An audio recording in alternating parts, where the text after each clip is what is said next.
In this video, we take a look at a petrochemical plant in Texas, USA, where 3 heavily corroded sections are identified on piping and pipework connected to the cooling tower. Non-destructive testing confirmed pitting corrosion as the cause of damage, resulting in multiple thin wall and through wall localized defective areas.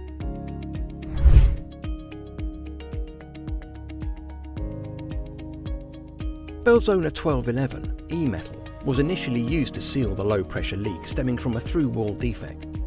Belzona 1111 Super Metal, on the other hand, was applied on thin-wall areas to restore the original thickness of the defective piping and pipework.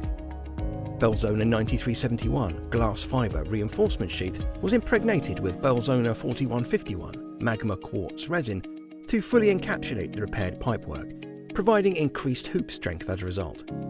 Belzona 5111 ceramic cladding was then utilised for coating the reinforced composite solution, offering protection against atmospheric corrosion and UV resistance.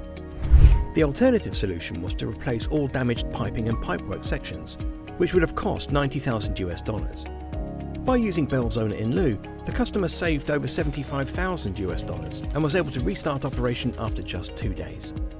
Within 2 weeks, the application was so successful that the customer decided to repeat the Belzona solution across 30 feet of piping, saving the plant over $150,000 in total. For more information, visit belzona.com.